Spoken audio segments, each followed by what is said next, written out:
ನಮಸ್ಕಾರ ವೀಕ್ಷಕರೇ. ಇವತ್ತಿನ ದಿವಸ ಒಂದು ಮುಖ್ಯವಾದ ಒಂದು ಪದಾರ್ಥದ ಬಗ್ಗೆ ನಾನು ಕೆಲವು ವಿಷಯಗಳನ್ನು ಹೇಳ್ತಾ ಹೋಗ್ತೀನಿ. ಏನದು ಮುಖ್ಯವಾದ ಪದಾರ್ಥ?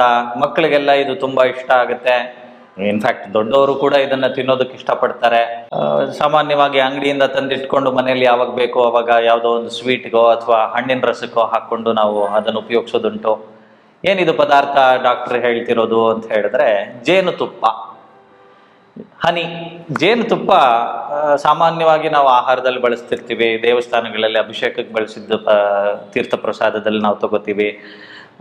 ಇನ್ನು ಆಯುರ್ವೇದ ಡಾಕ್ಟರ್ ಬಹಳಷ್ಟು ಸಾರಿ ಔಷಧಿಗಳನ್ನು ಉಪಯೋಗಿಸುವಾಗ ಇದನ್ನು ಜೇನುತುಪ್ಪದಲ್ಲಿ ಬೆರೆಸ್ಕೊಂಡು ಅಥವಾ ಈ ಪುಡಿಯನ್ನು ತೆಗೆದುಕೊಂಡು ಸೇವನೆ ಮಾಡಿ ಈ ಥರದ್ದೆಲ್ಲ ಹೇಳ್ತಿರ್ತೀವಿ.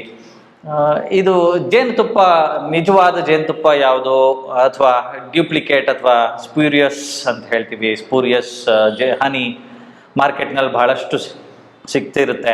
ಸೊ ಈ ಶುದ್ಧವಾದ ಜೇನುತುಪ್ಪ ಹೇಗೆ ಕಂಡಿಡ್ಕೋಬೋದು ಅಂತನ್ನೋದು ನಮಗೆ ಏನಾದರೂ ಕೆಲವು ಟಿಪ್ಸ್ ಇದ್ದರೆ ಅದನ್ನು ಕಂಡಿಡ್ಕೊಂಡು ಅದನ್ನು ಉಪಯೋಗಿಸ್ಕೋಬಹುದು. ಹಾಗೆಯೇ ನಾವು ಜೇನುತುಪ್ಪವನ್ನು ಯಥೇಚ್ಛವಾಗಿ ಬಳಸಬಹುದಾ ಅಥವಾ ಜೇನುತುಪ್ಪದ ಬಳಕೆಯಲ್ಲಿ ಏನಾದರೂ ರಿಸ್ಟ್ರಿಕ್ಷನ್ಸ್ ಇದೆಯಾ, ಹೇಗೆ ಬಳಸಬೇಕು, ಯಾವಾಗ ಬಳಸಬಾರ್ದು, ಈ ಕೆಲವು ಪ್ರಶ್ನೆಗಳಿಗೆ ನಾನು ಉತ್ತರಿಸೋಕ್ಕೆ ಈ ಸಂಚಿಕೆಯಲ್ಲಿ ಪ್ರಯತ್ನ ಮಾಡ್ತೀನಿ. ಜೇನುತುಪ್ಪ ಸಾಮಾನ್ಯವಾಗಿ ನಾವು ಅಂಗಡಿಯಲ್ಲಿ ಸಿಗುವಂಥ ಜೇನುತುಪ್ಪ ಪ್ರಾಸೆಸ್ ಮಾಡಿ ತಯಾರು ಮಾಡಿ ಒಂದು ಬಾಟ್ಲಿನಲ್ಲಿ ಹಾಕಿಟ್ಟಿರುವಂಥ ಜೇನುತುಪ್ಪ.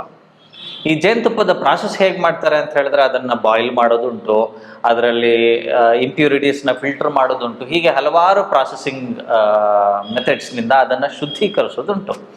ಅದಕ್ಕೆ ಇನ್ಫ್ಯಾಕ್ಟ್ ಕೆಲವೊಮ್ಮೆ ಪ್ರಿಸರ್ವೇಟಿವ್ಸ್ ಕೂಡ ಹಾಕೋದುಂಟು. ಸರಿಯಾ ಹೀಗೆ ಮಾಡೋದು ಅಂತ ಹೇಳಿ ತುಂಬ ಮುಖ್ಯವಾದ ಒಂದು ಅಂಶವನ್ನು ನಮಗೆ ಶಾಸ್ತ್ರದಲ್ಲಿ ತಿಳಿಸ್ಕೊಟ್ಟಿದ್ದಾರೆ. ಏನದು ಅಂತ ಹೇಳಿದ್ರೆ ಜೇನುತುಪ್ಪವನ್ನು ಸುತರಾಂ ಯಾವುದೇ ಪರಿಸ್ಥಿತಿಯಲ್ಲಿ ಅದನ್ನು ಬಿಸಿ ಮಾಡಿ ಉಪಯೋಗಿಸಬಾರ್ದು ಅಂತ ಹೇಳಿ. ಈ ಜೇನುತುಪ್ಪವನ್ನು ಬಿಸಿ ಮಾಡಿದಾಗ ಏನಾಗುತ್ತೆ ಡಾಕ್ಟ್ರೆ, ಅದು ಶುದ್ಧವಾಗುತ್ತೆ ಅಥವಾ ಪ್ಯೂರಿಫೈ ಆಗುತ್ತೆ ಅಂತ ಅನ್ಕೋಬಹುದು, ನಮ್ಮ ಮನಸ್ಸಿಗೆ ಬರ್ಬೋದು. ಆದರೆ ಜೇನುತುಪ್ಪದಲ್ಲಿ ಕೆಲವು ಅಂಶಗಳನ್ನು ಬಿಸಿಗೆ ಎಕ್ಸ್ಪೋಸ್ ಮಾಡಿದ್ರೆ ಅಥವಾ ಯಾವುದೋ ಒಂದು ಹೀಟ್ ಸ್ಟೋರೇಜ್ನಲ್ಲಿ ಇಡುವಂಥದ್ದು ಮಾಡೋದಾದರೆ ಅಥವಾ ಅದನ್ನು ಬಾಯ್ಲ್ ಮಾಡೋದಿರ್ಬೋದು, ಹೀಗೆ ಮೈಕ್ರೋವೇವ್ನಲ್ಲಿ ಇಡುವಂಥದ್ದು ಇರ್ಬೋದು, ಹೀಗೆ ಏನಾದರೂ ಅದಕ್ಕೆ ಬಿಸಿಯನ್ನು ತಾಗಿಸಿದ್ರೆ, ಅತಿಯಾದ ಬಿಸಿಯನ್ನು ತಾಗಿಸಿದಾಗ ಅದರಲ್ಲಿ ಕೆಲವು ಟಾಕ್ಸಿನ್ಸ್ ಉತ್ಪತ್ತಿ ಆಗೋದುಂಟು. ಇದು ನಮ್ಮ ದೇಹದಲ್ಲಿ ಸೇವನೆ ಮಾಡಿದಾಗ ಟಾಕ್ಸಿನ್ಸ್ ದೇಹದಲ್ಲಿ ಫ್ರೀ ರ್ಯಾಡಿಕಲ್ ಡ್ಯಾಮೇಜ್ ಅಂತ ಹೇಳ್ತೀವಿ ವೈದ್ಯರು ನಾವು, ದೇಹದ ಸೆಲ್ಸ್ ಮೇಲೆ ಡ್ಯಾಮೇಜ್ ಮಾಡೋದುಂಟು. ಹಾಗಾಗಿ ಈ ಬಿಸಿ ಮಾಡಿ ತಯಾರಿಸಿದಂಥ ಮಾರ್ಕೆಟ್ ಅವೈಲಬಲ್ ಜೇನುತುಪ್ಪ ಆರೋಗ್ಯಕ್ಕೆ ಸಹಾಯ ಮಾಡೋದು ತುಂಬಾ ಕಡಿಮೆ, ಆರೋಗ್ಯಕ್ಕೆ ಹಾನಿ ಇದರಿಂದ ಜಾಸ್ತಿ ಆಗುತ್ತೆ. ಹಾಗಾಗಿ ನಾವು ತುಂಬ ಹುಷಾರಾಗಿ ಎಲ್ಲೋ ಒಂದು ಕಡೆ ಕಾಡಿನಲ್ಲಿ ಯಾರೋ ತಂದು ಕೊಡ್ತಾರೆ ಅಂತಂದಾಗ ಗೊತ್ತಿರುವಂಥವರಲ್ಲಿ ಜೇನುತುಪ್ಪವನ್ನು ತಂದಿಟ್ಕೊಂಡು ಬಳಸೋದು ತುಂಬ ಮುಖ್ಯ. ಹೇಗೆ ನಾವು ಹೀಗೆ ತಂದಂಥ ಒಂದು ಜೇನುತುಪ್ಪವನ್ನು ಶುದ್ಧವಾಗಿದೆಯಾ ಅಂತ ತಿಳ್ಕೊಳ್ಳೋದು ಹೇಗೆ ಅಂತ ಹೇಳಿದ್ರೆ, ಜೇನುತುಪ್ಪವನ್ನು ನಾವು ಒಂದು ಸ್ಪೂನ್ನಲ್ಲಿ ಇಟ್ಕೊಂಡು ಅದನ್ನು ಬೆಂಕಿ ಮೇಲೆ ಅಥವಾ ಗ್ಯಾಸ್ ಸ್ಟವ್ ನಾವು ಮನೆಯಲ್ಲಿ ಇಟ್ಕೊಂಡಿರ್ತೀವಿ, ಅದ್ರ ಮೇಲೆ ಒಂದು ಚೂರು ಬಿಸಿ ಬೆಂಕಿ ತಗಲೋ ಹಾಗೆ ಇಟ್ಟಾಗ ಚಟ ಚಟ ಅಂತ ಶಬ್ದ ಬಂತು ಅಂತ ಹೇಳಿದ್ರೆ ಆ ಜೇನುತುಪ್ಪದಲ್ಲಿ ಯಾವುದೋ ಕಲಬೆರಕೆ ಪದಾರ್ಥ ಸೇರ್ಕೊಂಡಿದೆ ಅಂತ ಹೇಳಿ. ಹಾಗಾಗಿ ಇದನ್ನ ಒಂದು ಸಿಂಪಲ್ ಟೆಸ್ಟ್ ನಾವು ಮನೆಯಲ್ಲಿ ಮಾಡ್ಕೋಬಹುದು. ಜೊತೆಗೆ ಜೇನುತುಪ್ಪವನ್ನ ನೀರಿನಲ್ಲಿ ಹಾಕ್ತು ಅಂತ ಹೇಳಿದ್ರೆ ಆ ನೀರಿನಲ್ಲಿ ಕರಗಿ ಹೋದ್ರೆ ಜೇನುತುಪ್ಪ ಏನಾದರೂ ಅದು ಒರಿಜಿನಲ್ ಜೇನುತುಪ್ಪ ಅಲ್ಲ. ಜೇನುತುಪ್ಪವನ್ನು ನಾವು ನೀರಿನಲ್ಲಿ ಹಾಗೇ ಹಾಕಿದ್ರೆ ಒಂದು ಗ್ಲಾಸ್ನ ಬೀಕರ್ನಲ್ಲಿ ಅಥವಾ ಗ್ಲಾಸ್ ಲೋಟದಲ್ಲಿ ಹಾಕ್ತು ಅಂತ ಹೇಳಿದ್ರೆ ಅದು ತಳದಲ್ಲಿ ಹೋಗಿ ಕೂತ್ಕೊಳ್ಳುತ್ತೆ. ಸೊ ಅದು ಶುದ್ಧವಾದ ಜೇನುತುಪ್ಪ ಅಂತ ತಿಳ್ಕೊಬೇಕಾಗುತ್ತೆ. ಹೀಗೆ ಹಲವಾರು ಟೆಸ್ಟ್ಗಳು ಜೇನುತುಪ್ಪದ ಶುದ್ಧತೆಯನ್ನು ತಿಳ್ಕೊಳ್ಳೋದಕ್ಕೆ ಸಹಾಯ ಮಾಡುತ್ತವೆ. ಇನ್ನು ಶುದ್ಧವಾದ ಜೇನುತುಪ್ಪವನ್ನು ನಾವು ಸಿಕ್ತು ಅಂತ ಹೇಳಿದ್ರೆ ಇದು ಒಳ್ಳೇದಲ್ವಾ ಡಾಕ್ಟ್ರೇ, ತಿನ್ಬೋದಾ ಚೆನ್ನಾಗಿ ಅಂತ ಪ್ರಶ್ನೆ ಕೇಳೋದುಂಟು. ಸೊ ಶುದ್ಧವಾದ ಜೇನುತುಪ್ಪವನ್ನು ತುಂಬ ಮಿತವಾಗಿ ನಾವು ಬಳಸಬೇಕಾಗುತ್ತೆ. ಜೇನುತುಪ್ಪ ಅಂತನ್ನೋದು ನಿತ್ಯ ಬಳಕೆ ಮಾಡುವ ಔಷಧಿ ಅಥವಾ ಆಹಾರ ಪದಾರ್ಥಗಳಲ್ಲಿ ಸೇರೋದಿಲ್ಲ. ಇದು ಅಪರೂಪಕ್ಕೆ ಬಳಸುವಂಥ ಆಹಾರ ಪದಾರ್ಥಗಳಲ್ಲಿ ಸೇರ್ಕೊಳ್ಳುತ್ತೆ. ಇದು ನಿತ್ಯ ಬಳಕೆ ಮಾಡಿದ್ರೆ ಏನಾಗುತ್ತೆ ಡಾಕ್ಟ್ರೆ ಅಂತ ಹೇಳಿದ್ರೆ ನಾನು ಮುಂದೆ ಹೋಗ್ತಾ ಅದರ ನಿತ್ಯ ಬಳಕೆಯ ಸಮಸ್ಯೆಗಳೇನು ಅಂತ ಮುಂದೆ ಹೇಳ್ತಾ ಹೋಗ್ತೀನಿ.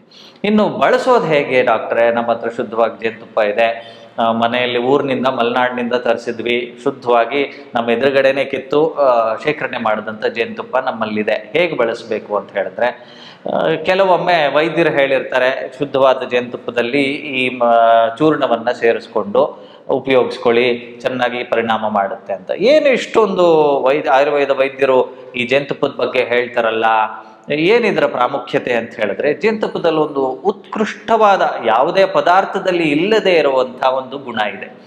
ಆ ಜೇನುತುಪ್ಪಕ್ಕೆ ನಾವೇನಾದರೂ ಒಂದು ಶೀತ ಪದಾರ್ಥವನ್ನು ಸೇರಿಸ್ತು ಅಂತ ಇಟ್ಕೊಳ್ಳಿ. ಫಾರ್ ಎಕ್ಸಾಂಪಲ್, ನಾವು ಯಾವುದೋ ಒಂದು ಆಹಾರ ಪದಾರ್ಥ, ಶೀತ ಮಾಡುವಂಥ ಆಹಾರ ಪದಾರ್ಥ, ಸಕ್ಕರೆಯನ್ನು ಇಟ್ಕೊಳ್ಳೋಣ. ಸಕ್ಕರೆಯನ್ನು ಜೇನುತುಪ್ಪದ ಜೊತೆಯಲ್ಲಿ ನಾವು ಹಣ್ಣಿನ ರಸಾಯನ ಮಾಡುವಾಗ ಸೇರಿಸ್ತೀವಿ. ಏನಾಗುತ್ತೆ ಸಕ್ಕರೆ ಜೊತೆ ಜೇನುತುಪ್ಪ ಸೇರ್ತು ಅಂತ ಹೇಳಿದ್ರೆ, ಈ ಜೇನುತುಪ್ಪ ಸಕ್ಕರೆಯ ಗುಣವನ್ನು ಜಾಸ್ತಿ ಮಾಡುತ್ತೆ. ಅದೇ ಹಣ್ಣಿನ ರಸಕ್ಕೆ ಹಾಕುವಾಗ ನಾವು ಹಣ್ಣಿನ ರಸ ತಿನ್ಬಿಟ್ಟೆ ಶೀತ ಆಯಿತು ಡಾಕ್ಟ್ರೇ ಅಂತ ಹೇಳ್ತಿರ್ತೀವಿ. ಹಾಗಾಗಿ ಈ ಜೇನುತುಪ್ಪ, ಸಕ್ಕರೆ ಮತ್ತು ಹಣ್ಣಿನ ಮಿಶ್ರಣ ಏನಿದೆ ಅಲ್ವಾ, ಅದು ಸಾಮಾನ್ಯವಾಗಿ ಹೊಂದ್ಕೊಳ್ಳೋದಿಲ್ಲ. ಆದರೂ ನಮಗೆ ಅಭ್ಯಾಸ ಬಂದಿರುವಾಗ ನಾವು ಅದನ್ನು ಸೇರಿಸ್ಕೊಂಡು ತೊಗೊಂಡ್ಬಿಡ್ತೀವಿ. ಅದರಿಂದ ಅತಿಯಾದ ಶೀತ ಆಗೋದುಂಟು. ಹಾಗೆಯೇ ಜೇನುತುಪ್ಪವನ್ನು ಒಂದು ಉಷ್ಣದ ಪದಾರ್ಥದ ಜೊತೆ ಸೇರಿಸೋಣ. ಫಾರ್ ಎಕ್ಸಾಂಪಲ್, ಬೆಲ್ಲ ಒಂದಷ್ಟು ಕಿಂಚಿತ್ ಉಷ್ಣ ಮಾಡುತ್ತೆ. ಈ ಬೆಲ್ಲದ ಜೊತೆಯಲ್ಲಿ ಸೇರಿತು ಅಂತ ಹೇಳಿದ್ರೆ, ಬೆಲ್ಲದ ಉಷ್ಣ ಗುಣವನ್ನು ಅತಿ ಹೆಚ್ಚು ಮಾಡಿಬಿಡುತ್ತೆ ಜೇನುತುಪ್ಪ ಸೇರಿಕೊಂಡಾಗ. ಹೀಗೆ ಜೇನುತುಪ್ಪ ಒಂದು ರೀತಿಯಾಗಿ ಕೆಟಲಿಸ್ಟ್ ಆಗಿ ಕೆಲಸ ಮಾಡುತ್ತೆ. ಒಂದು ರೀತಿಯಾಗಿ ಆ ಪದಾರ್ಥದ ಗುಣವನ್ನು ಇನ್ನೂ ವ್ಯಕ್ತ ಮಾಡೋದ್ರಲ್ಲಿ ಸಹಾಯ ಮಾಡುತ್ತೆ. ಹಾಗಾಗಿ ನಾವು ಆಯುರ್ವೇದ ವೈದ್ಯರು ಔಷಧಿಯನ್ನು ಕೊಡುವಾಗ ಜೇನುತುಪ್ಪದ ಜೊತೆಯಲ್ಲಿ ಔಷಧಿಯನ್ನು ಕೆಲವೊಮ್ಮೆ ಯಾಕೆ ತಗೊಳಕ್ಕೆ ಹೇಳ್ತೀವಿ ಅಂತ ಹೇಳಿದ್ರೆ, ಆ ಔಷಧಿಯ ಗುಣವನ್ನು ಹೆಚ್ಚು ಮಾಡೋದ್ರಲ್ಲಿ ಜೇನುತುಪ್ಪ ಸಹಾಯ ಮಾಡುತ್ತೆ. ಸೊ ಹೀಗೆ ಜೇನುತುಪ್ಪವನ್ನು ಔಷಧಿ ರೂಪದಲ್ಲಿ ಮಿತವಾಗಿ ಬಳಸ್ಕೊಳ್ಳೋದ್ರಿಂದ ಆರೋಗ್ಯವನ್ನು ಕಾಪಾಡ್ಕೊಳ್ಳೋಕ್ಕೆ ಸಹಾಯ ಮಾಡುತ್ತೆ. ಇನ್ನು ಅಪರೂಪಕ್ಕೆ ನಾವು ದೇವಸ್ಥಾನಕ್ಕೆ ಹೋಗ್ತೀವಿ. ದೇವಸ್ಥಾನದಲ್ಲಿ ರಸಾಯನವಾಗಿ ಕೊಡ್ತಾರೆ, ಅಂದರೆ ಅಭಿಷೇಕ ಮಾಡಿದ ತೀರ್ಥವನ್ನು ಕೊಡ್ತಾರೆ. ಅದರಲ್ಲಿ ಕೂಡ ಜೇನುತುಪ್ಪ ಸೇರಿಸಿ ಕೊಡ್ತಾರೆ. ಸೊ ಹೀಗೆ ವಿರಳವಾಗಿ ಜೇನುತುಪ್ಪವನ್ನು ಬಳಸ್ಕೊಳ್ತಾ ಇತ್ತು ಅಂತ ಹೇಳಿದ್ರೆ, ದೇಹಕ್ಕೆ ಬಹಳಷ್ಟು ಬೆನಿಫಿಟ್ಸು ಆ ಜೇನುತುಪ್ಪದಿಂದ ಆಗ್ತಾ ಹೋಗುತ್ತೆ. ಹಾಗೇನೆ ಈ ಜೇನುತುಪ್ಪವನ್ನು ಅತಿಯಾಗಿ ಬಳಸ್ತು ಅಂತ ಹೇಳಿದಾಗ ಏನಾಗುತ್ತೆ ದೇಹಕ್ಕೆ ಅಂತ ಹೇಳಿದ್ರೆ, ಜೇನುತುಪ್ಪ ಸಹಜವಾಗಿ ಬರೀ ಜೇನುತುಪ್ಪವನ್ನು ಬಳಸಿದಾಗ ಅದು ದೇಹದ ಉಷ್ಣತೆಯನ್ನು ಹೆಚ್ಚು ಮಾಡುತ್ತೆ. ಈ ಉಷ್ಣಾಂಶ ಜಾಸ್ತಿ ಆದಾಗ ಪಿತ್ತದ ಸಮಸ್ಯೆಗಳು ದೇಹಕ್ಕೆ ಬರ್ತಾ ಹೋಗುತ್ತೆ. ಹಾಗಾಗಿ ನಾವು ಜೇನುತುಪ್ಪವನ್ನು ಬಳಸುವಾಗ ಕೂಡ ಮನೆಯಲ್ಲಿ ಪಾನಕಕ್ಕೆಲ್ಲ ಜೇನುತುಪ್ಪ ಬಳಸಲ್ಲ ನೋಡಿ. ಪಾನಕಕ್ಕೆ ಸಕ್ಕರೆ ಅಥವಾ ಬೆಲ್ಲವನ್ನು ಸೇರಿಸಿ ಪಾನಕ ಮಾಡ್ತೀವಿ. ಅದೇ ಹೊರಗಡೆಯಿಂದ ಬಂದಾಗ, ಸುಸ್ತಾದಾಗ, ಬಿಸಿಲಿನಲ್ಲಿ ಓಡಾಡ್ಕೊಂಡು ಬಂದಾಗ ಪಾನಕವನ್ನು ಕುಡಿಯುವಾಗ ನಾವು ಸಕ್ಕರೆ ಅಥವಾ ಬೆಲ್ಲವನ್ನು ಹಾಕಿ ಪಾನಕ, ಒಂದು ಯಾವುದಾದ್ರೂ ಹಣ್ಣನ್ನು ಸೇರಿಸಿ ಪಾನಕ ಮಾಡೋದುಂಟು. ಆದರೆ ಜೇನುತುಪ್ಪದ ಬಳಕೆ ಇದರಲ್ಲಿಲ್ಲ. ಸೊ ಹಾಗಾಗಿ ಜೇನುತುಪ್ಪವನ್ನು ಮಿತವಾಗಿ ನಿತ್ಯ ಬಳಕೆಯಲ್ಲಿ ಬಳಸಬಾರ್ದು, ಅಪರೂಪದ ಬಳಕೆಯಲ್ಲಿ ಇಟ್ಕೊಳ್ಳೋದ್ರಿಂದ ಜೇನುತುಪ್ಪದಿಂದ ಆರೋಗ್ಯದ ಬೆನಿಫಿಟ್ಸ್ ಆಗುತ್ತೆ ಹೊರತು ಅತಿಯಾದ ಬಳಕೆಯಿಂದ ಪಿತ್ತದ ಸಮಸ್ಯೆ ಆಗುತ್ತೆ, ದೇಹ ಕೃಶವಾಗುತ್ತೆ, ಧಾತುಗಳಿಗೆ ಆಘಾತ ಆಗುತ್ತೆ, ದೇಹದ ಧಾತುಗಳಿಗೆ ಆಘಾತ ಆಗುತ್ತೆ, ಉಷ್ಣಾಂಶತೆ ಹೆಚ್ಚಾಗಿ ಹಲವಾರು ಕಾಯಿಲೆಗಳು ಕೂಡ ಬರುತ್ತೆ. ಫಾರ್ ಎಕ್ಸಾಂಪಲ್, ಈಗ ನಾವು ಫಿಶರ್ಸ್ ಅಂತ ಹೇಳ್ತೀವಿ, ಅಥವಾ ಕಣ್ಣಿನ ಇನ್ಫೆಕ್ಷನ್ ಬರೋದುಂಟು. ಈ ರೀತಿಯಾಗಿ ಹಲವಾರು ಪಿತ್ತದ ಹೈಪರ್ ಅಸಿಡಿಟಿ ಆಗಬಹುದು. ಹೀಗೆ ಬಹಳಷ್ಟು ಕಾಯಿಲೆಗಳು ಅತಿಯಾದ ಜೇನುತುಪ್ಪದಿಂದ ಆಗೋದು ಉಂಟು. ಹಾಗಾಗಿ ನಾವು ನಿತ್ಯ ಬಳಕೆಯಲ್ಲಿ ಜೇನುತುಪ್ಪವನ್ನು ಇಟ್ಕೊಳ್ಳದೆ ಯಾವುದೋ ಸಂದರ್ಭದಲ್ಲಿ ತೀರ್ಥವಾಗಿಯೋ ಅಥವಾ ಔಷಧಿ ಸೇವನೆಯಲ್ಲಿ ನಾವು ಜೇನುತುಪ್ಪವನ್ನು ಬಳಸ್ಕೊಳ್ಬೋದು. ಸೊ ವೀಕ್ಷಕರೇ, ನಿಮಗೆ ಜೇನುತುಪ್ಪದ ಬಗ್ಗೆ ಬಹಳಷ್ಟು ಮಾಹಿತಿ ಕೊಟ್ಟಿದ್ದೀನಿ ಅಂತ ಅಂದ್ಕೊಂಡಿದ್ದೀನಿ. ಇನ್ನಷ್ಟು ಮಾಹಿತಿಗಳನ್ನು ಕೊಡೋದು, ಸಾಕಷ್ಟು ಜೇನುತುಪ್ಪದ ಬಗ್ಗೆ ತಿಳ್ಕೊಳ್ಳೋದಿದೆ. ಮುಂದೆ ಹೋಗ್ತಾ ಇದನ್ನು ತಿಳ್ಕೊಳ್ಳೋಣ. ನಮಸ್ಕಾರ.